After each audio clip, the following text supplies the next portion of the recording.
The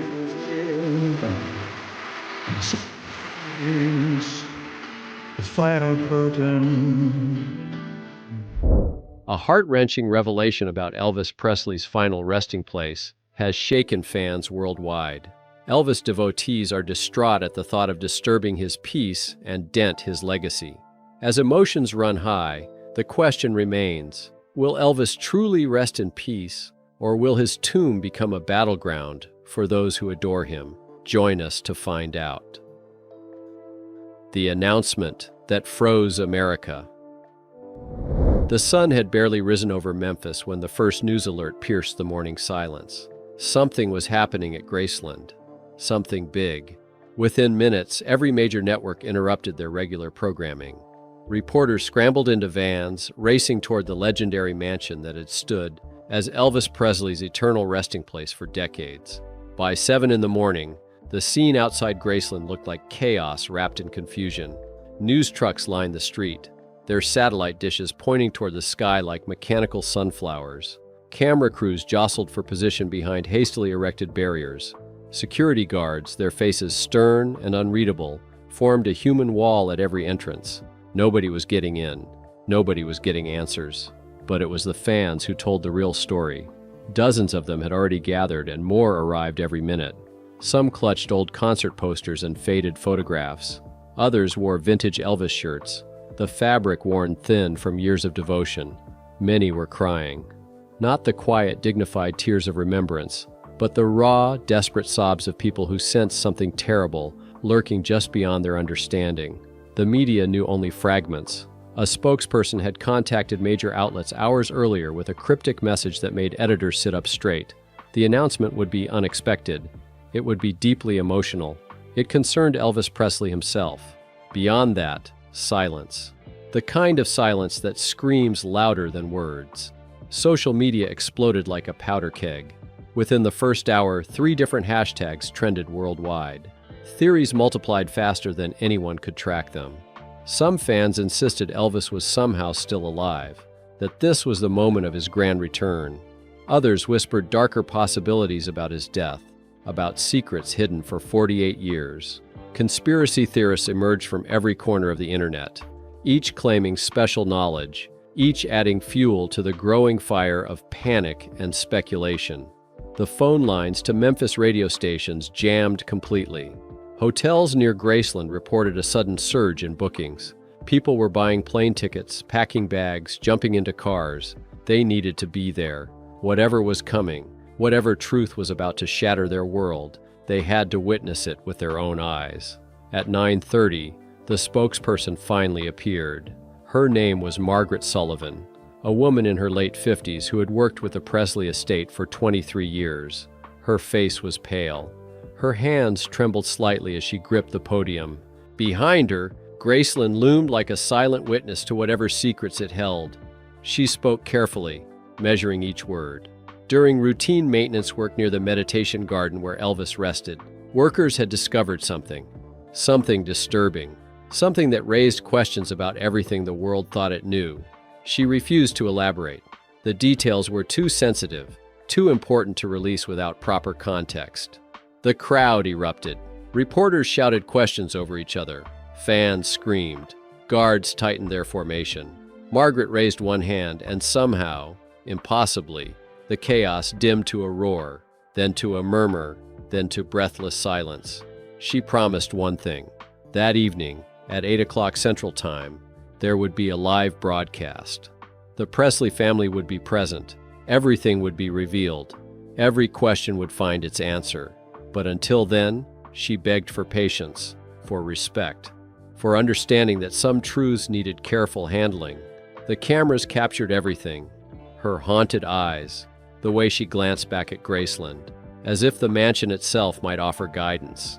The tears she blinked away before walking back through those famous doors.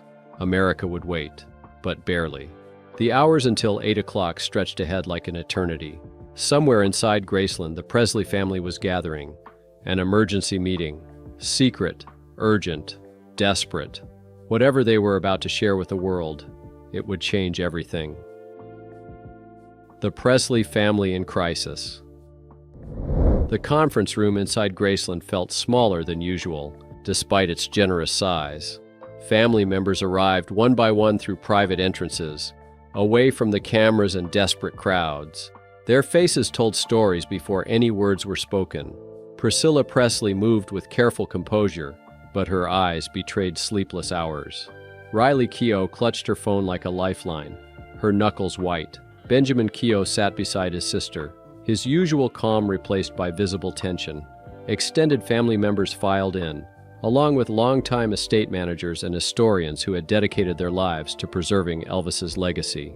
The atmosphere was suffocating. These were people who had weathered storms before, who had protected Elvis's memory through decades of rumors and speculation. But this was different. This threatened everything they had built, everything they believed. 3 weeks earlier, everything had seemed routine. The meditation garden, where Elvis rested alongside his parents and grandmother, required regular maintenance. The groundskeepers had noticed settling in the soil. Minor but concerning. They hired a specialized preservation team, experts in historical sites and delicate restoration work. The job seemed straightforward: reinforce the foundation, ensure the sacred ground remained undisturbed for generations to come. The workers started on a Tuesday morning. By Thursday afternoon, their equipment detected something unexpected, an anomaly beneath the surface, roughly 6 feet from the main memorial wall. The team leader, a man named Robert Chen, with 30 years of experience, initially dismissed it as old utilities or forgotten construction materials. But his instruments kept giving strange readings, density variations, hollow spaces where there should be none. Friday morning, they dug carefully, respectfully. What they found made Robert stop breathing for several seconds. A sealed container, metal, old but deliberately hidden. Inside, documents, photographs, items that should not exist, items that contradicted the official story the world had accepted for nearly 5 decades. Robert sealed everything immediately. He contacted estate management. Within hours, the discovery sat on a table in this very room, and the Presley family faced an impossible choice. Now, as they gathered in crisis, the weight of that choice pressed down on everyone present. A family lawyer spoke first, outlining options. They could rebury everything, pretend the discovery never happened, protect the legacy, protect the fans, protect the beautiful story that had comforted millions. But Priscilla shook her head slowly. She had lived with Elvis's truth and Elvis's myths. She understood better than anyone how lies, even kind ones, eventually poisoned everything they touched. Riley agreed, her voice steady despite the tears threatening to spill. Hiding this would make them complicit in something wrong, something that disrespected both Elvis and everyone who loved him. The debate stretched through the morning. Some family members argued passionately for privacy.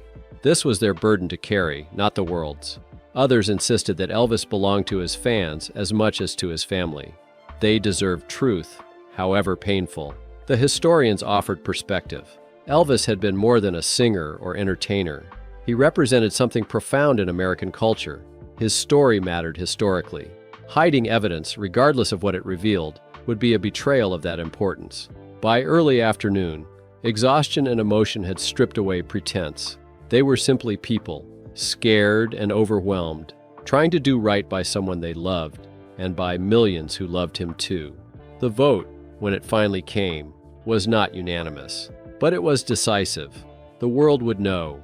Every detail, every photograph, every document that changed everything.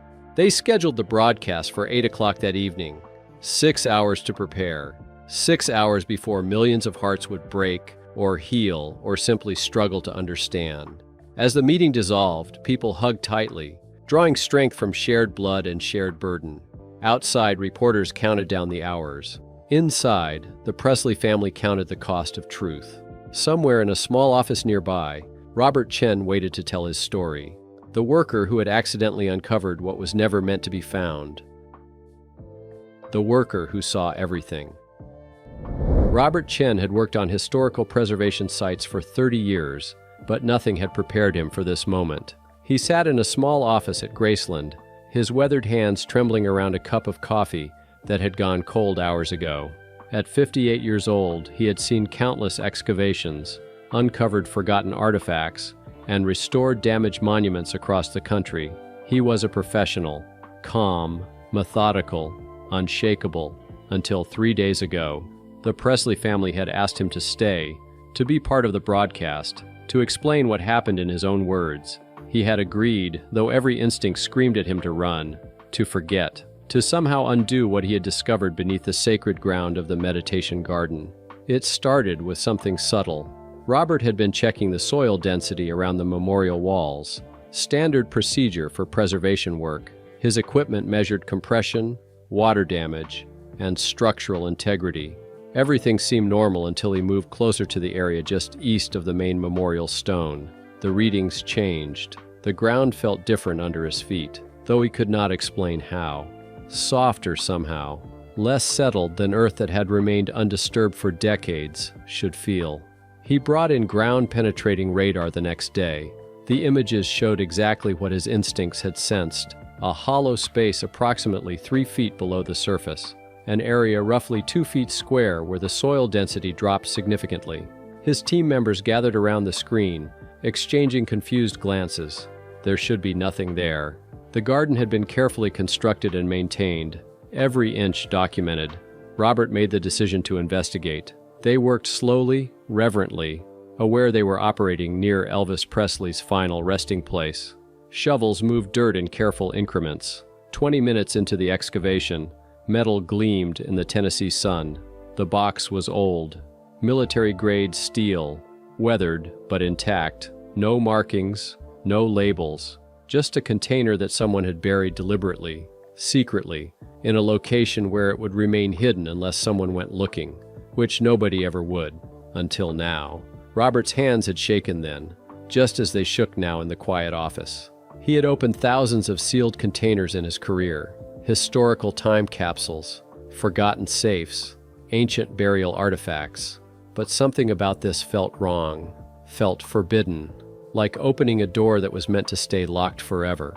Inside, wrapped in protective plastic, were documents, photographs, personal items that made Robert's breath catch in his throat. He had looked through them only briefly before sealing everything again and calling estate management. But those few minutes were enough. Enough to understand why this box had been buried in secret. Enough to realize that what he held in his hands contradicted the story the world had believed for 48 years. The photographs showed Elvis in his final days, but not the Elvis of official accounts. The documents contained information about medications, about visitors, about events that had never been publicly reported. There were letters, handwritten, that revealed conversations and concerns that painted a vastly different picture of what happened in August 1977. Robert had experienced an emotional breakdown that evening. His wife found him sitting in their kitchen at 2 a.m, staring at nothing. He could not eat, could not sleep. The weight of knowledge pressed down on him like physical force. He felt guilty, though he had done nothing wrong. Guilty for being the person who stumbled upon truth that was meant to stay buried. Guilty for becoming part of a story that would shatter millions of hearts. When he met with the Presley family, he could barely speak. His voice cracked. Tears fell despite his efforts to maintain professional composure. He showed them everything. Watched their faces change as understanding dawned. Watched the moment their world shifted on its axis. Before leaving that meeting, Robert had whispered something to Priscilla. 7 words that captured everything he felt, everything he regretted, everything he wished he could undo. I wish I never opened that ground. Now, as evening approached and the broadcast loomed, Robert prepared to tell the world what he had found. The contents of that box would finally be revealed, and nothing would ever be the same. The secret beneath the tomb. The sealed box sat on a velvet cloth in the private room at Graceland. Under soft lighting, its contents were carefully arranged like artifacts in a museum, each item representing a piece of truth that had waited 48 years to surface. The Presley family stood around the table, their faces reflecting a mixture of heartbreak and understanding as they examined what Elvis had chosen to hide. The first item was a leather journal, worn and filled with handwriting that Priscilla recognized instantly. Her fingers traced the familiar loops and curves of Elvis's script as she carefully turned the pages. These were not the thoughts of a superstar performing for millions. These were the private confessions of a man struggling with pain the world never saw. He wrote about sleepless nights, when fame felt like a prison, about the crushing weight of being everyone's hero while feeling like nobody's friend, about medications that dulled physical agony but never touched the loneliness that ate at his soul.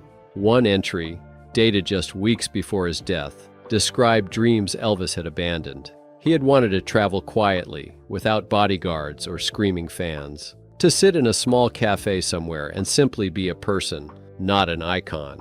He wrote about missing simple conversations, genuine laughter, moments when people looked at him and saw Elvis the man instead of Elvis the legend. The words carried such raw sadness that Riley had to step away, her shoulders shaking with quiet sobs.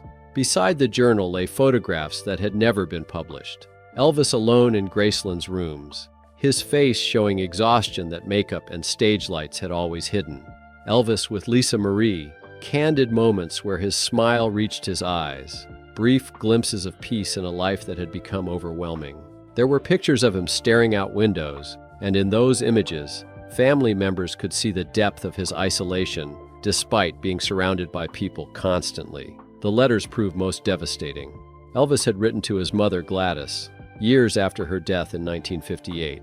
Pages and pages of thoughts he could never speak aloud. He told her about his fears of disappointing her, of becoming someone she might not recognize. He confessed feeling trapped by success, by expectations, by the machinery of fame that ground forward regardless of his own desires or needs. He wrote about wanting to stop, to rest, but not knowing how without letting down millions who depended on him for joy and escape from their own troubles. Another letter addressed his daughter, meant to be read when she grew older. In it, Elvis apologized for the times fame stole him away from fatherhood. He explained that his absences were never about not loving her, but about trying to maintain the image that allowed their family to exist in relative safety and comfort. He described wanting to be a better father, a more present father, but feeling caught between obligation to the world and obligation to those he loved most.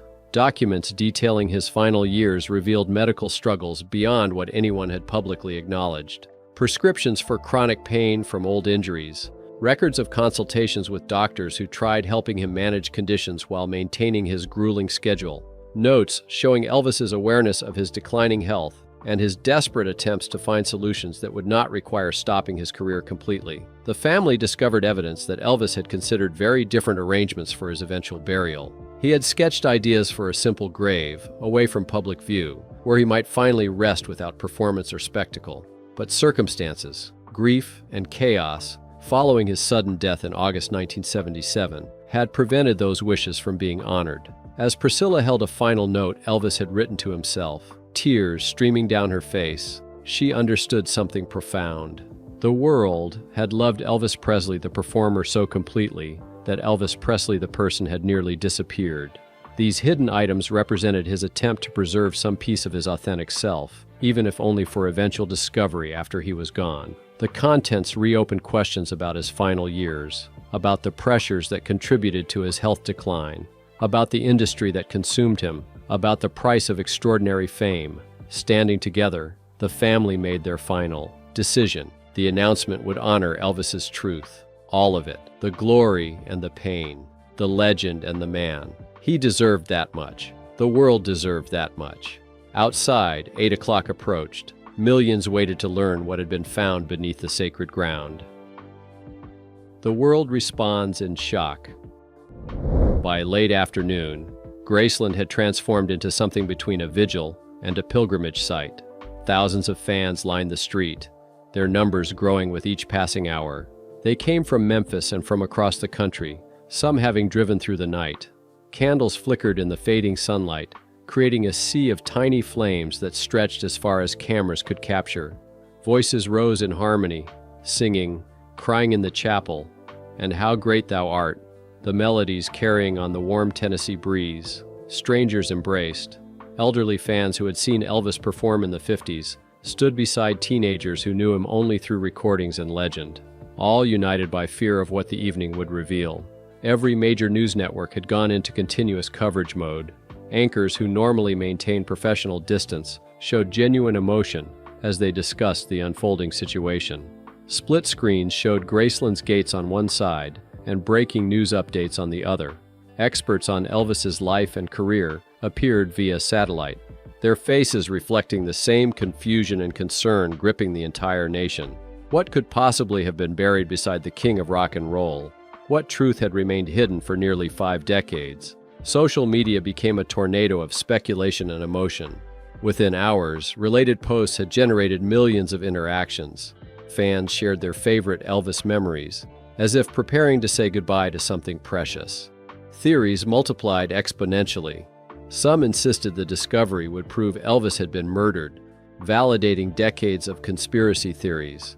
Others feared evidence of secrets so dark they might destroy his legacy entirely.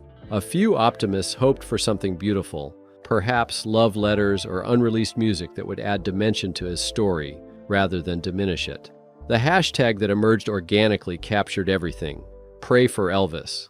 It trended worldwide, a digital prayer circle for a man who had passed away in 1977, but whose impact remained so powerful that news of hidden artifacts could stop the world in its tracks. Former colleagues began reaching out to media outlets, driven by the need to speak before official revelations changed everything. Musicians who had performed with Elvis gave tearful interviews, describing a generous man who struggled privately while maintaining his public persona.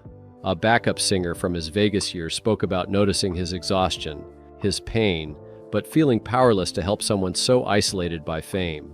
These testimonies painted pictures of a man beloved, yet somehow unreachable, surrounded by people but fundamentally alone.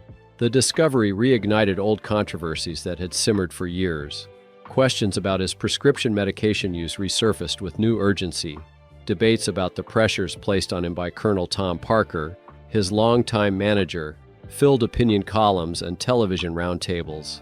People wondered aloud whether Elvis's final wishes had truly been honored, or whether decisions made in grief and chaos had overridden what he actually wanted for his eternal rest. Memphis itself felt the weight of the moment. Radio stations played nothing but Elvis music.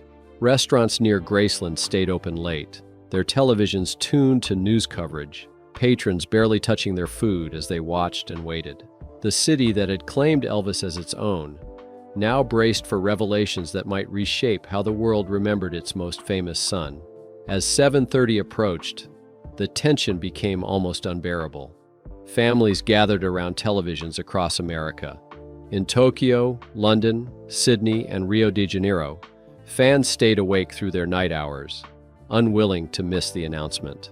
Graceland's main hall had been prepared for the broadcast, cameras positioned, lighting tested, chairs arranged for the Presley family. Outside, the crowd had swelled to an estimated 10,000 people. Their singing had stopped. The candles still burned, but voices had fallen silent. Everyone checked phones, counting down minutes, then seconds. At exactly 8 o'clock, the broadcast began. Cameras focused on an empty podium. The world held its breath, waiting in absolute silence that felt sacred and terrifying. Footsteps echoed. A figure moved into frame, approaching the microphone with slow, measured steps. Margaret Sullivan, the estate spokesperson, stepped onto the stage. Her eyes swept across the assembled family members, then fixed on the camera, on the lens that connected her to millions of watching souls. She took one deep breath and began to speak the truth that would change everything. The truth is finally revealed. Margaret Sullivan's voice trembled as she began speaking, each word carefully chosen, weighted with the gravity of revelation. The cameras captured everything. Her pale complexion, the way her hands gripped the podium edges, the tears she could not quite hold back. Behind her, the Presley family sat in a solemn row, their faces reflecting years of private knowledge now becoming public truth. She explained how routine preservation work had uncovered a sealed container, deliberately hidden, containing items Elvis himself had placed there through trusted confidants in his final months. The box was not discovered by accident, but by destiny, she suggested, as if Elvis had always known that one day, when the time was right, His authentic voice would need to emerge from beneath the carefully constructed legend. The journal entries were shared first, read aloud with reverent care. Elvis had written extensively about the burden of being an icon rather than a person. He described feeling like a prisoner of his own success, unable to walk freely, unable to form genuine friendships outside his paid circle, unable to distinguish between people who loved him and people who loved what he represented. His words painted pictures of profound isolation, despite constant companionship, of being surrounded by crowds yet feeling desperately alone in ways that fans who adored him could never imagine. He wrote about physical pain that had become his constant companion following years of high-energy performances and old injuries from his Army days and various accidents. The medications he took were not for recreation, but for survival, for managing agony that would have made performing impossible otherwise. He had tried alternative treatments, consulted numerous doctors, attempted every solution that might allow him to continue giving fans the shows they expected without relying on prescriptions. But nothing else worked adequately, and stopping his career felt like betraying millions who depended on his music for joy. The letters to his mother, Gladys, revealed depths of grief that Elvis had carried since her death in 1958. He blamed himself for her passing, believing the stress of his fame and the dramatic changes to their family life had contributed to her heart problems. He wrote about wanting to make her proud, but fearing he had become someone she would not recognize, someone consumed by the very success they had both prayed for when he was young and unknown. Margaret's voice broke as she read portions of Elvis's letter to Lisa Marie. He apologized for missing moments of her childhood, for times when touring or recording kept him away. He explained that everything he did was ultimately for her security and future, but he recognized that presence mattered more than provision. He hoped she would understand someday that his absences were never about loving her less, but about trying to maintain the career that made their life possible, while simultaneously destroying his ability to live normally. The most shocking revelation involved Elvis's wishes for his burial. He had explicitly requested a simple grave, away from public access, where he could finally rest without performance or spectacle. He wanted privacy in death that he had been denied in life. But the chaos following his sudden passing in August 1977, combined with security concerns about grave desecration and family grief, had led to different decisions. The meditation garden at Graceland became his final resting place. Beautiful and accessible, but not what he had actually wanted. Documents showed Elvis's awareness of his declining health in his final year. He had recognized warning signs, had tried implementing changes, but felt trapped by obligations and expectations. Tours were scheduled, contracts were signed, thousands of tickets were sold. Backing out felt impossible without disappointing fans and damaging the livelihoods of everyone who depended on his career continuing. As these truths unfolded during the broadcast, the camera occasionally cut to the crowd outside Graceland. Faces crumpled with grief. Strong men wept openly. Women clutched each other for support. The singing had stopped completely, replaced by the sound of thousands crying together, mourning not Elvis's death decades earlier, but the suffering he had endured while alive, the loneliness they had never suspected, the pain hidden behind his charismatic smile. Priscilla stepped forward to speak, her composure remarkable despite visible emotion. She acknowledged the family's role in maintaining certain narratives after Elvis's death, protecting his image but perhaps obscuring his humanity. She promised that moving forward, they would honor the truth he had buried beside his tomb. Changes would be implemented at Graceland, reflecting his actual wishes as much as possible while balancing preservation requirements and fan access. The broadcast concluded with a symbolic gesture. The family walked together to the meditation garden, carrying white roses and candles. They placed them carefully around the memorial, and Riley began singing softly, her voice carrying amazing grace into the night. The cameras followed but maintained respectful distance as the family shared a private moment of grief and resolution. In the days following the announcement, Graceland experienced an unprecedented surge of visitors. Fans arrived from Japan, Brazil, England, Australia, and every corner of America. They came not just to mourn, but to honor Elvis's humanity, to acknowledge his struggles, to express gratitude for what he had given despite personal cost. The meditation garden overflowed with flowers, letters, and tributes. People left messages thanking Elvis for his honesty, for his music, for his sacrifice. the Presley family began implementing subtle changes. Additional privacy barriers were erected around certain areas, honoring Elvis's desire for boundaries. Informational plaques were updated to reflect more complete truth about his final years. Plans began for a comprehensive documentary that would explore Elvis as a complete person rather than a perfect legend. Historians worked to update official records, incorporating the discovered materials into the broader understanding of Elvis's life and legacy. Universities announced new courses examining fame's psychological impact, using Elvis's experience as primary case study. Mental health advocates cited his story when discussing the importance of seeking help and the dangers of isolation. The truth had reshaped everything. Elvis Presley was no longer just the king of rock and roll, frozen in time as a young, dynamic performer. He became a complete human being, talented and troubled, generous and isolated, beloved and lonely, powerful and powerless against the machinery of fame. Elvis's truth had touched millions of hearts, reminded the world that legends are built on human foundations, that extraordinary talent comes with extraordinary burden, that the people we place on pedestals are still people who hurt and hope and fear like everyone else.